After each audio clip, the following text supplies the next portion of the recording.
Los alcaldes de Quito, Guayaquil y Cuenca se reunieron con el gobierno para analizar la situación de seguridad en las ciudades de cara a la visita del secretario de Estado de Estados Unidos, Marco Rubio. Nicolás Maduro calificó como el señor de la guerra al secretario de Estado de Estados Unidos, que esta semana visitará México y Ecuador. El régimen venezolano se siente amenazado por el despliegue de embarcaciones navales estadounidenses para operaciones antidrogas en el Caribe. Aún hay pocos detalles sobre la marcha convocada por el presidente Daniel Noboa para el 11 de septiembre en Guayaquil por la paz y la justicia, pero ocurrirá el mismo día que organizaciones sindicales convocan a movilizaciones nacionales contra el régimen. Javier Jordán, prófugo en Estados Unidos, intenta evitar que se instale este miércoles la audiencia en la que será acusado de planificar el asesinato de Fernando Villavicencio junto con José Serrano, Ronnie Aliaga y Daniel Salcedo. Luego de 10 años de negociaciones, Ecuador y Corea firman un acuerdo estratégico de cooperación económica que abre las puertas a los productos ecuatorianos para que ingresen con 0 aranceles. Buenas tardes, iniciamos aquí la información en este martes 2 de septiembre de 2025. Alcaldes de 3 ciudades se reunieron con el gobierno para preparar detalles de la visita del secretario de Estado de Estados Unidos, Marco Rubio. Estefi. ¿Qué tal, Pedro y amigos? Buenas tardes. En el evento también se trató la lucha contra el narcotráfico y sus efectos en el incremento de la violencia en el país.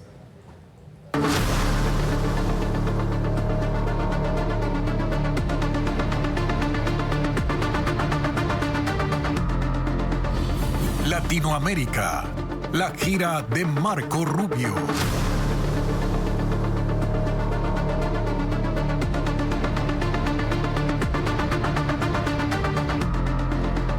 Esta mañana los alcaldes de Quito, Guayaquil y Cuenca se reunieron con ministros del gobierno para tratar la infiltración de cárteles de extranjeros y su impacto en la violencia.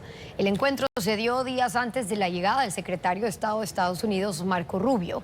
Diego Puente cubrió la cita, cuenta que los alcaldes expusieron otras preocupaciones al Ejecutivo.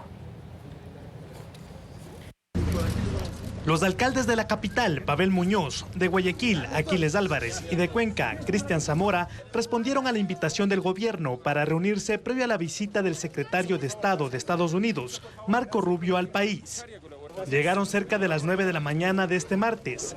Lo hicieron juntos y caminando, en contraste con el arribo de los ministros del Interior, John Reinberg, y de la canciller Gabriela Sommerfield en vehículos, escoltados por agentes de grupos élite de la policía, armados con fusiles. La reunión tardó cerca de 2 horas y al terminar dieron declaraciones conjuntas ante la prensa. A la mesa en el hall de ingreso de la Cancillería se sentaron los miembros del gabinete de Daniel Noboa y 2 de las autoridades más conocidas del correísmo. Dijeron que hablaron de temas que ya se conocían, la penetración de cárteles de droga en el país y sus efectos en el incremento de la violencia. El involucramiento de los diferentes carteles de otros países que están actuando a través de los grupos delictivos aquí en Ecuador, así como son los carteles mexicanos, como son los obviamente colombianos, y también pues tocamos el tema y se explicó claramente sobre el involucramiento del cartel de los soles también aquí en Ecuador. La canciller dio detalles de la agenda que cumplirá el secretario de Estado Rubio, que llegará la noche de este miércoles, pero inicia su agenda oficial a primera hora del jueves.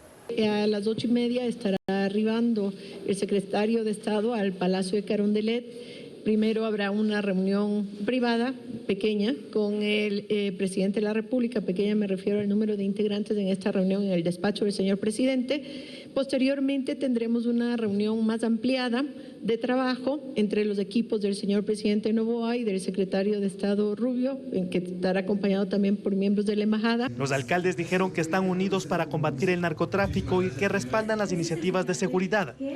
Aprovecharon para plantear al gobierno 3 pedidos: una mejor vía de comunicación con todos los municipios, que el régimen pague la deuda con los gobiernos autónomos y una preocupación nueva. Si bien está en negociación, al menos hemos dado nuestra opinión la recepción de 300 personas que podrían venir por procesos de deportación, nos genera una preocupación porque tenemos problemas cotidianos de población migrante todos los días en calle. El alcalde de Guayaquil, Aquiles Álvarez, hizo una referencia especial a los riesgos que tiene la ciudad por sus puertos, que son puntos estratégicos para el envío de drogas a diferentes destinos del mundo. Nicolás Maduro lanza duras críticas contra el secretario de Estado de Estados Unidos, Marco Rubio, a quien ha calificado como el señor de la guerra. El régimen venezolano se siente amenazado por el despliegue de embarcaciones navales estadounidenses para operaciones antidrogas en el sur del Caribe. Maduro sostiene que Estados Unidos busca un cambio de gobierno con la amenaza militar y que si invaden Venezuela, Marco Rubio manchará de sangre las manos de Donald Trump. El secretario de Estado de los Estados Unidos, Marco Rubio, comienza mañana la cuarta gira por Latinoamérica desde que asumió el cargo en enero. La visita ha sido calificada por el Departamento de Estado como la demostración del compromiso inquebrantable de Estados Unidos de proteger sus fronteras y neutralizar las amenazas narcoterroristas, entre otros asuntos. Rubio estará en México y en Ecuador, en momentos en los que Estados Unidos ha anunciado el reforzamiento de las operaciones antidrogas en el mar, y la supuesta cercanía de esas naves a la costa de Venezuela alerta al régimen de Nicolás Maduro. Venezuela está enfrentando la más grande amenaza que se haya visto en nuestro continente en los últimos 100 años. Maduro asegura que las intenciones de Estados Unidos son otras y señala como responsable al secretario de Estado Marco Rubio. El señor de la guerra Marco Rubio. Ellos están buscando un cambio de régimen a través de la amenaza militar y manchar las manos de Donald Trump de sangre y manchar el apellido Trump de sangre para siempre. Maduro ha llamado a enlistarse a cuanto ciudadano, miliciano o reservista sea posible para defender al país. Dice que 8.2 millones de personas se han anotado y desde la semana pasada simpatizantes del régimen y centenares de motorizados recorren Caracas en demostraciones de apoyo. Califican de hostiles a las acciones estadounidenses, así como el despliegue naval en el Caribe, y que si Estados Unidos intenta una incursión, Maduro declarará a Venezuela como una república en armas. Ha dicho también que la que él llama una diplomacia de los cañones tiene dañados los canales de comunicación entre Venezuela y Estados Unidos. El general Henry Delgado, el nuevo jefe del Comando Conjunto de las Fuerzas Armadas, lideró el operativo de Alto Punino en mayo y la captura de alias Fito en junio. El cambio de la cúpula se da justo en la antesala de la visita del secretario de Estado de Estados Unidos, Marco Rubio, y en medio de una de las peores olas de violencia en la historia del país. Merlin Ochoa con la información. A un día de la visita a Ecuador del secretario de Estado de Estados Unidos, Marco Rubio, el presidente Daniel Noboa movió las fichas más altas de las Fuerzas Armadas. Ayer fue designado como jefe del Comando Conjunto el general de Ejército Henry Delgado Salvador. Es un oficial de 59 años y más de 3 décadas de trayectoria, cuya carrera ha estado marcada por la formación académica en 5 países y por operaciones concretas contra grupos irregulares y criminales. Delgado es paracaidista y especialista en selva. Ha sido agregado militar en Washington, viceministro de Defensa y comandante general del Ejército. En mayo lideró el operativo en Alto Punino, Orellana, luego de la masacre de 11 militares. Se desplazaron 1.800 uniformados y 12 campamentos clandestinos fueron destruidos. Y el 25 de junio, junto al bloque de seguridad, lideró la captura de alias Fito en un búnker en Montecristi, Manabí. El excomandante del Ejército, Luis Altamirano, dice que la decisión se da en medio de una de las peores olas de violencia en la historia del país. Advierte que este relevo aún no tiene lineamientos claros. Que es muy difícil de evaluar porque hemos vivido de etiquetas como el Plan Fénix, de etiquetas como el bloque de seguridad, o etiquetas que se dan en este momento inclusive con la visita del jefe de la diplomacia de los Estados Unidos, el secretario de Estado, Marco Rubio, en donde se dice, bueno, aquí hay estos objetivos, pero no hay una claridad. Pero, ¿a qué responde el cambio de la cúpula militar? Podríamos estimar, por ejemplo, que hay un informe del Departamento de Estado de los Estados Unidos en donde se mencionan una serie de acciones desde la fuerza pública, en donde se ha calificado de la existencia de ejecuciones extrajudiciales, de igual forma de torturas. También podríamos establecer que hay un cierto tipo de fricción del mando militar, especialmente relacionado con los procesos de compra que se hicieron, que tienen lógicamente algunos hechos que fueron observados en su momento por la fuerza pública, pero que se desconoce su desenlace. El desafío es demostrar que el cambio en la cúpula militar no es solo un gesto político, sino una estrategia real para frenar la expansión del crimen organizado en Ecuador. Tras un primer diferimiento porque el abogado de Ronnie Aliaga alegó haberse sacado una muela, nuevamente intentan posponer la audiencia para formular cargos por el asesinato de Fernando Villavicencio. En esta ocasión es el prófugo Javier Jordán quien solicita el aplazamiento de la diligencia programada para mañana. Jacqueline Rodas con los detalles.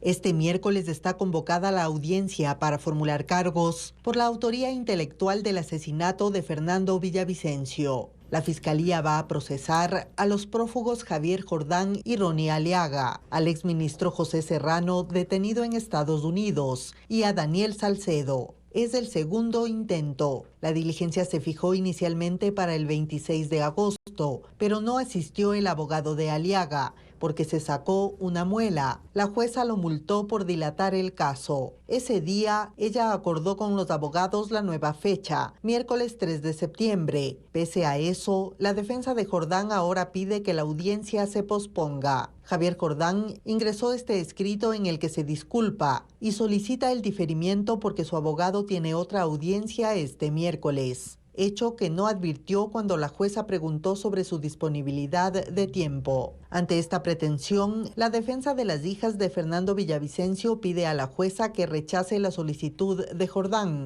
y deje constancia de la conducta desleal de su abogado por guardar silencio cuando fue consultado y ahora crear un incidente. La audiencia de formulación de cargos es clave, por ejemplo, para definir la situación de José Serrano en Estados Unidos. Si le dictan prisión preventiva por el delito de asesinato, la Fiscalía puede enviar esa información a la justicia de Florida, donde el exministro tiene pendiente 2 audiencias previstas para el 11 de septiembre, una sobre su petición de asilo y otra para decidir su fianza o posible deportación por exceder el tiempo legal de estadía en ese país.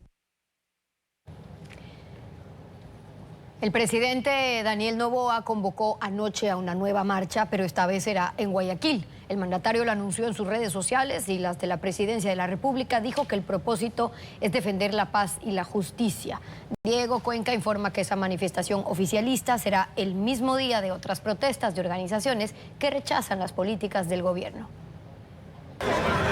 El presidente Daniel Noboa convocó a una nueva marcha, pero esta vez será en Guayaquil el jueves 11 de septiembre.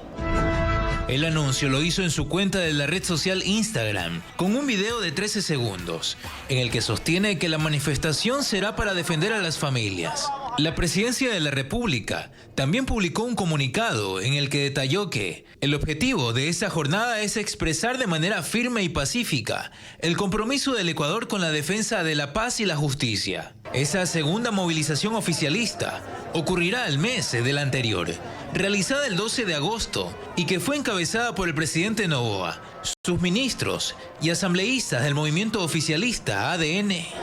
En aquella ocasión, la consigna era rechazar la decisión de los 9 jueces de la Corte Constitucional, quienes suspendieron temporalmente 17 artículos de la Ley de Solidaridad Nacional y de Inteligencia. El mensaje que se difundió en gigantografías con los rostros de los magistrados los responsabilizaba por la inseguridad del país. Ahora el presidente dice que alzará la voz porque los hogares merecen seguridad y destaca que a ellos se les acaba el tiempo, sin especificar a quiénes se refiere. La marcha del presidente Noboa se hará el mismo día que 30 organizaciones sindicales, encabezadas por el Frente Unitario de Trabajadores FUT, han convocado protestas a escala nacional en contra del régimen y sus políticas. Por ejemplo, los despidos de funcionarios y el aumento del IVA. Varias de esas agrupaciones participan en las demandas de inconstitucionalidad contra las 3 leyes urgentes del Ejecutivo y están en contra de las 7 preguntas de la consulta popular y referéndum que Noboa pretende hacer. Entre los principales prestadores externos del IES hay empresas de grupos familiares y con trabajadores que antes formaron parte del sector público. Dos de esas firmas en conjunto recibieron 226 millones de dólares en 12 años, aunque sus representantes aseguran que los desembolsos están justificados por el número de atenciones que dieron y sus inversiones, informa Luis Alfredo Zúñiga. Al IES el dinero no le ha alcanzado para abastecer sus hospitales de medicinas, equipos o personal suficiente para atender adecuadamente a sus afiliados, pero sí desembolsó 8.800 millones de dólares a prestadores externos en 12 años. Entre los 15 empresarios que en conjunto facturaron la mitad de ese dinero, hay empresas que crecieron de forma exponencial. Sus sucursales se multiplicaron e involucraron a sus familiares. Incluso tienen trabajadores que formaron parte del sector público. Cybercop S.A., más conocida como CEMEDIC, fue constituida en 2011 y desde 2013 a la fecha recibió 130.8 millones de dólares como prestador externo. Ha levantado 6 centros médicos y un hospital del día. Sus accionistas, según la Superintendencia de Compañías, son los esposos Raquel Delgado Cabrera y Jorge García López. Él fue director de 4 hospitales del Ministerio de Salud y ocupó otros cargos en la entidad durante 10 años hasta 2007. Luego fue director médico del Hospital del IES de Milagro hasta 2013, como consta en su perfil profesional público. Una investigación de Diario Expreso con datos de la Contraloría señala que Raquel Delgado también ocupó cargos en el Ministerio de Salud entre 2010 y 2015. Mientras ambos estaban en la función pública, sus familiares, según los datos de la Superintendencia de Compañías, compraron acciones de CEMEDIC en 2011 y luego se las vendieron en 2016.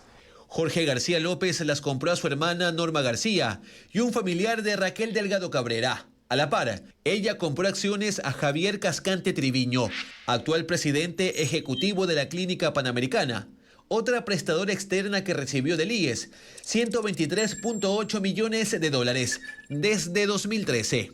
Televistazo solicitó un pronunciamiento a CEMEDIC, pero aún no hay respuesta. Sin embargo, en entrevista con Diario Expreso, Jorge García dijo que no considera que haya un conflicto de intereses y que los pacientes que recibían eran derivados por el IES, que pedía que aumenten su oferta. Servident es otro de los principales prestadores externos desde 2012. Aunque cerró por la falta de pagos del IES, recibió 95.4 millones desde 2013. Su propietario, el odontólogo Juan Carlos Nichols, empezó con 2 clínicas en el norte de Guayaquil y el número de sedes se multiplicó en el tiempo y levantó un hospital del día en Salinas. Pasó de solo brindar el servicio de odontología a ofrecer más de 20 especialidades. Nichols aseguró a Televistazo que si se creció fue por la demanda y que desde 2012 atendieron a 2.9 millones de pacientes. Esos 90 millones de dólares que figuran ahí de pagos equivalen al pago de sueldos, al pago de insumos, al pago de impuestos. Nunca faltó un medicamento, nunca. ¿Por qué hay 1000 prestadores? ¿Qué? ¿El negocio es bueno o el negocio es malo? No, porque la demanda es alta. Los ingresos de Servident fueron casi en su totalidad por las derivaciones del IES. Según Nichols, cada atención está debidamente justificada y el 85% corresponde a tratamientos médicos y no odontológicos. Pero Nichols también es accionista en otras 4 prestadoras del IES y fue exaccionista en 4 más, con pagos millonarios. Ahí figuran su esposa e hijos. Lo que hice yo realmente fue, vamos a hacer esta clínica, ¿sabes qué? Pon ahí, hijo, tú entra en esto, pero con una participación de 10%, por ejemplo, en una clínica, que es en una sola clínica que ha tenido esa participación, digamos, desde el punto de vista familiar, ¿no? ¿Es rentable? Sí es rentable, indiscutiblemente que la salud tiene su rentabilidad como cualquier empresa donde se invierte y uno de pronto de las, quizás, no sé si sería la palabra error, fue reinvertido mucho en el mismo negocio. La Contraloría está analizando realizar una nueva investigación exhaustiva a los prestadores del IES. En 2023 ya hizo una en la que se detectaron irregularidades, como contratos con prestadores externos sin haber renovado el convenio, conflictos de intereses y falta de sustento suficiente en la facturación. Esta noche en Televistazo a las 19 horas seguiremos con ese tema. Les vamos a contar que hay hospitales del IES que derivan hasta 3.000 pacientes mensuales para que reciban atención en clínicas privadas, incluso por afecciones simples de tratar. Según un informe del Banco Mundial, 3 de cada 10 ecuatorianos está en situación de vulnerabilidad y podría caer en situación de pobreza. Este documento señala que la rigidez laboral y las brechas del sistema de protección social influyen en el riesgo de que más personas se sumen al estado de pobreza que ya afecta a una cuarta parte de la población. La pobreza en el Ecuador es mucho más que una cifra. Según el informe del Banco Mundial titulado Impulsando la Prosperidad, Evaluación de la Pobreza y la Desigualdad en Ecuador, más de 1 de cada 4 ecuatorianos vive en condiciones de pobreza y 1 de cada 10 enfrenta la pobreza extrema. El documento además enciende todas las alertas porque no solo aborda la estadística de quienes están en situación de pobreza, sino cuántos están a punto de caer en ella. El Banco Mundial señala que 3 de cada 10 ecuatorianos viven una situación de vulnerabilidad que los expone a caer en pobreza. Sobre una base de 18 millones de habitantes, esto significa que el riesgo abarca a 5.400.000 personas. Para la mitad de ellos, el riesgo se podría concretar en 2 años. Son millones de hogares que viven al límite, atrapados en una economía precaria, donde cualquier evento externo, una enfermedad, la pérdida del empleo, un evento natural de alta intensidad, puede empujarlos al abismo. La pobreza en Ecuador no es homogénea, afecta de manera desproporcionada a los hogares rurales, indígenas y a aquellos encabezados por mujeres, y se concentra en las provincias de Napo, Pastaza, Orellana, Morona, Santiago y Esmeraldas. En ellas, los hogares rurales son 3.3 veces más vulnerables que los urbanos. Las causas de la pobreza son estructurales. Entre ellas constan el rígido sistema laboral, la desconexión entre el sistema educativo y las necesidades del mercado y las brechas del sistema de protección social. El informe del Banco Mundial hace énfasis en que Ecuador necesita políticas públicas focalizadas que aborden las necesidades distintas de los entornos urbanos y rurales, porque los programas generales ya no son suficientes para revertir las condiciones de vida de sus... Alias Fito enfrentará mañana su proceso judicial número 24. La Fiscalía le formulará cargos por lavado de activos junto a miembros de su círculo familiar. El líder de los choneros afrontará este nuevo proceso desde Estados Unidos, donde enfrenta otros 7 cargos y tendrá una audiencia el 19 de este mes. Fabiola Santana sigue el caso.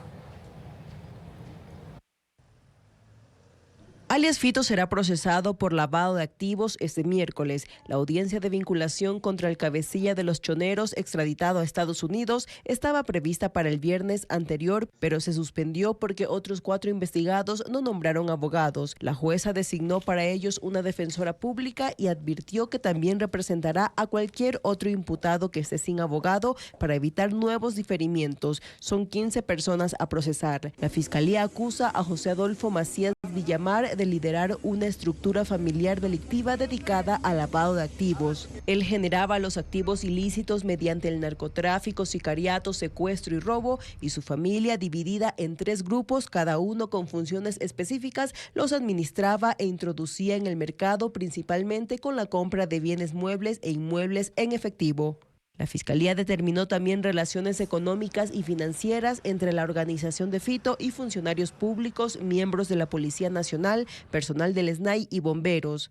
Todo será parte de la formulación de cargos de este miércoles, que se convertirá en el proceso número 24 que enfrentará el líder de los choneros en Ecuador.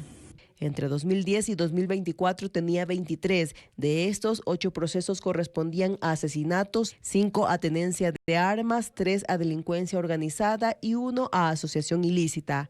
Desde el mes anterior, Fito tiene pendiente la resolución de llamado a juicio en su proceso por evasión tras huir de la cárcel en enero de 2024. De todas las causas, se defenderá desde una cárcel en Estados Unidos, donde está recluido tras su captura y extradición. Este mes es clave para definir su situación legal en ese país, pues el 19 de septiembre está prevista la segunda audiencia en la Corte de Brooklyn, donde enfrenta 7 cargos por tráfico de drogas y armas. En Manabí, el caso de alias Fito vuelve a generar controversia. Un fiscal de Montecristi decidió no acusar a 4 hombres que fueron detenidos junto al cabecilla de los choneros. La decisión se fundamenta en la falta de pruebas sobre la tenencia ilegal de armas. 2 meses después de la captura del narcotraficante Adolfo Macías Villamar, alias Fito, en un búnker de una casa en Montecristi, Manabí, los 4 hombres detenidos junto a él quedaron libres de acusación. Se beneficiaron de un dictamen abstentivo emitido por un fiscal de Montecristi, quien el 29 de agosto resolvió no acusarlos por porte de armas, al considerar que no existían suficientes pruebas. La audiencia preparatoria de juicio contra ellos estaba programada para el viernes 5 de septiembre, pero con esta decisión el proceso quedó en suspenso, mientras se resuelve si la abstención del fiscal será ratificada o revisada por instancias superiores. 2 de los detenidos con prisión preventiva, Eduardo H. y Freddy Z., argumentaron en su audiencia que solo habían sido contratados para arreglos de techo y trabajos de gasfitería. Dijeron que el contacto fue Carlos C., también aprehendido, quien los llevó hasta el inmueble allanado. El 4.º detenido fue Cristian Mendoza, supervisor de la Agencia Municipal de Tránsito de Manta, a quien la policía identificó en el mega operativo como lugarteniente de Fito. Mendoza contaba con un permiso del Comando Conjunto de las Fuerzas Armadas para portar armas, y ese documento fue base en el sustento del fiscal para no acusar. Por ahora, las autoridades de Fiscalía y Judicatura en Manabí no se han pronunciado sobre si el accionar del fiscal tendrá consecuencias disciplinarias o administrativas. La tasa de seguridad ya no financiará a la Policía Nacional en Quito. El alcalde Pavel Muñoz indicó que esos recursos se destinarán ahora a la prevención del microtráfico. ¿Qué responde el gobierno a estas declaraciones? Carla Delgado amplía la información. Quito dejará de financiar a la Policía Nacional. El alcalde Pavel Muñoz anunció que el municipio de Quito ya no transferirá recursos económicos a la policía. Hasta ahora el dinero recaudado mediante la llamada tasa de seguridad, unos 16 millones de dólares anuales que se cobraban junto al impuesto predial, se destinaba a la compra de patrulleros y otros implementos policiales. Obviamente le entregábamos un buen contingente, casi la totalidad de la tasa, a la Policía Nacional para que la Policía Nacional pueda comprar camionetas, patrulleros, automóviles para su traslado, incluso algo que necesitan para tareas investigativas, hasta un carro refrigerado para la morgue le dimos a la Policía Nacional. Muñoz argumentó que la generación de recursos para la policía no corresponde al ámbito municipal, sino al gobierno central. En adelante, el Cabildo invertirá esos fondos en tecnología para reforzar la seguridad en los entornos escolares, dijo Muñoz en el evento de inauguración del año lectivo. Tengan cámaras de seguridad a las afueras de los colegios y estén monitoreadas permanentemente para erradicar de las escuelas del municipio de Quito la dinámica del microtráfico. El anuncio por ahora parece contar con respaldo del Consejo Metropolitano. No obstante, la concejala Analía Ledesma advirtió que es necesario establecer un plan de seguridad más concreto. Esto es una competencia de los municipios según la Constitución y el COTAD que el alcalde municipal como ejecutivo puede destinar para lo que mejor convenga a la ciudadanía. Consultado sobre estas declaraciones, el ministro del Interior, John Reinberg, evitó extenderse en comentarios. No me llama la atención realmente, es lo que comúnmente hacen ciertos alcaldes, así que nosotros, como siempre hemos dicho, como gobierno, como Ministerio del Interior, como Policía Nacional, estamos para dar seguridad a 18 millones de ecuatorianos, lo vamos a seguir haciendo. Esta polémica inicia mientras Quito enfrenta graves problemas de inseguridad. Por el momento, el alcalde no ha dado más detalles sobre su propuesta.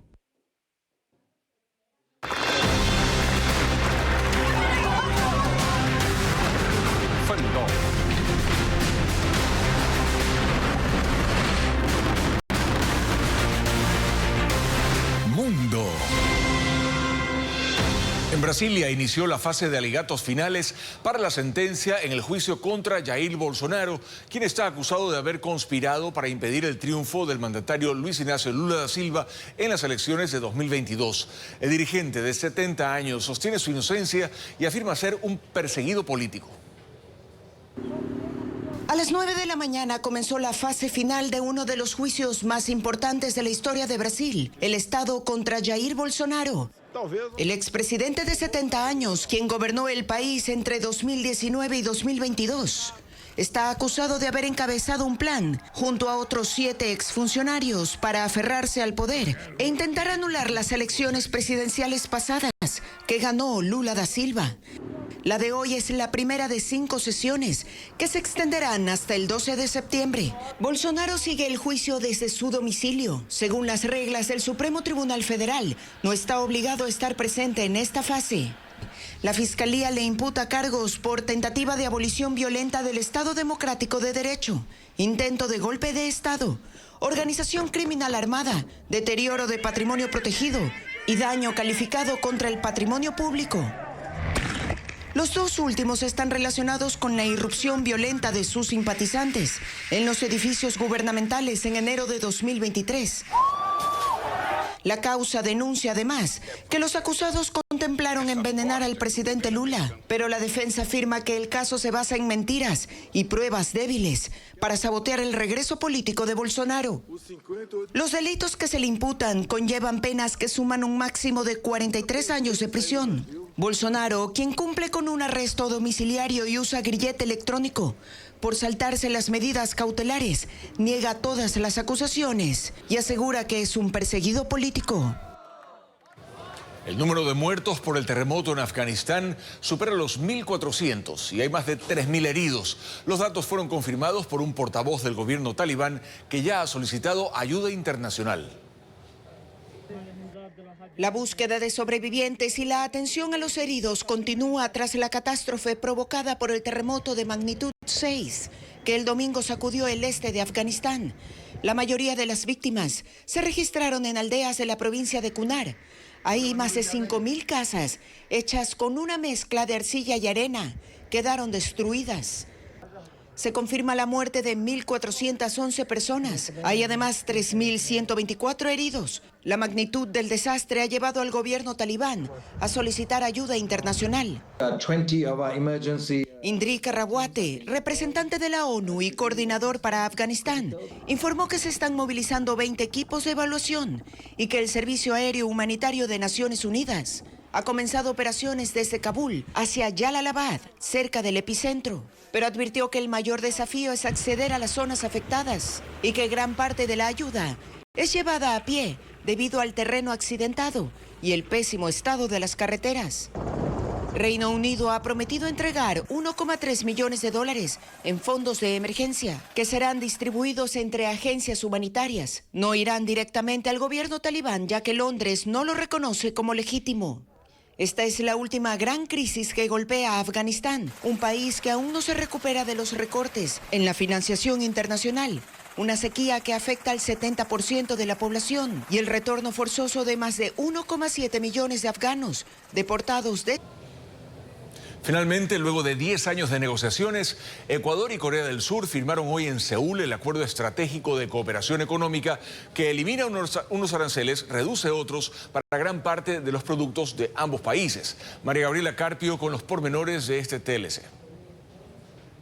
Este martes 2 de septiembre, el ministro de Producción, Luis Alberto Jaramillo, y el ministro de Comercio, Industria y Energía de Corea del Sur, Yeo Han-koo, firmaron en Seúl el Acuerdo Estratégico de Cooperación Económica conocido como SECA, por sus siglas en inglés. En el evento participaron empresas coreanas interesadas en importar productos de Ecuador. El Ministerio de Producción en su cuenta de X señaló que este TLC marca un antes y un después en la relación comercial entre ambos países, al abrir las puertas a un mercado de más de 51 millones de consumidores. Corea del Sur es considerada la 12ª potencia económica mundial. Actualmente Ecuador mantiene un fuerte déficit comercial con ese país, que supera los 600 millones de dólares. La causa principal está en los altos aranceles. Este TLC permitirá que el 80% de los productos ecuatorianos ingresen al mercado coreano con arancel cero desde el primer día. Los productos coreanos también gozarán de una reducción gradual de aranceles, aunque habrá algunos como los repuestos de vehículos y los cosméticos, que ingresarán sin impuestos ni bien entre en vigencia el acuerdo.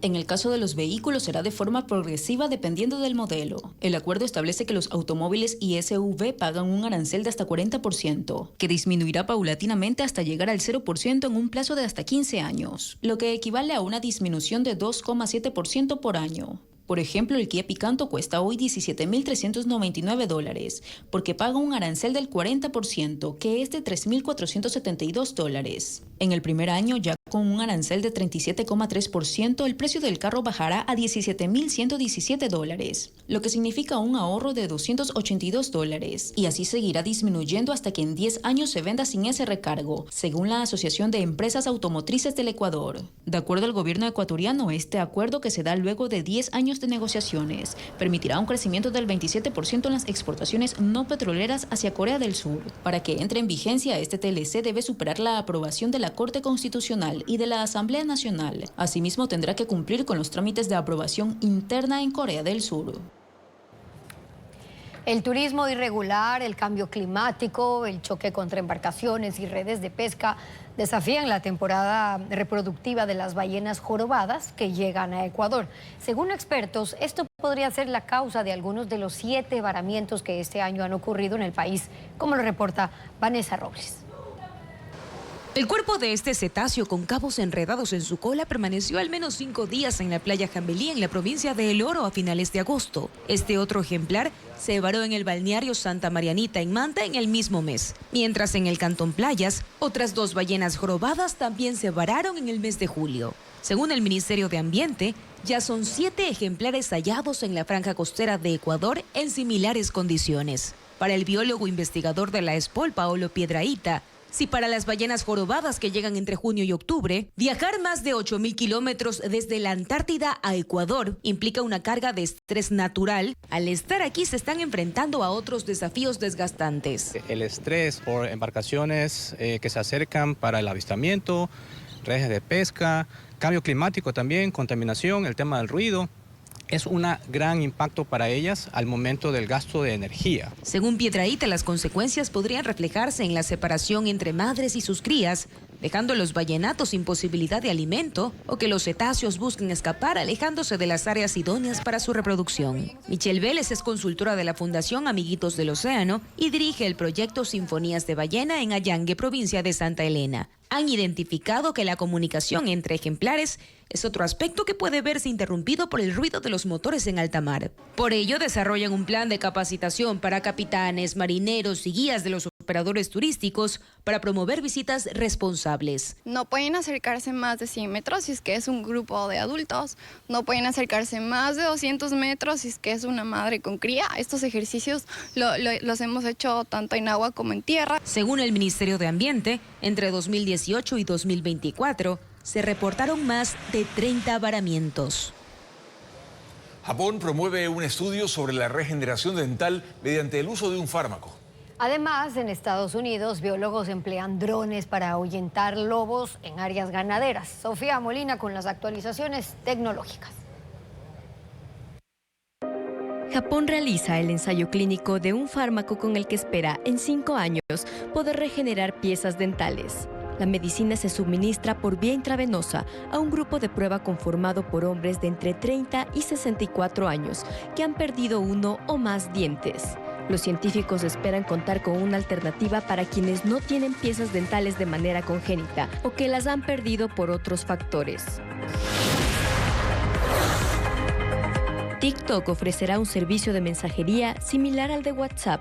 Sus usuarios podrán enviar notas de voz, grupos de hasta 9 fotografías o videos, mensajes directos individuales y grupales, además de contenido generado por la cámara del celular o los archivos guardados en el dispositivo, con edición previa al envío. Esto busca resolver las necesidades de comunicación de la generación Z, personas nacidas entre los años 90 y 2010. Esta actualización aparecerá de manera paulatina en las aplicaciones de los usuarios. En Estados Unidos, drones con cámara térmica son empleados para monitorear lobos y alejarlos del ganado. Al detectar a estos depredadores, el grupo de biólogos vuela hacia el animal para alejarlo de las posibles presas, utilizando mensajes de voz, que es la estrategia más eficaz para asustarlos. El método se está usando en las extensas zonas ganaderas del norte de California.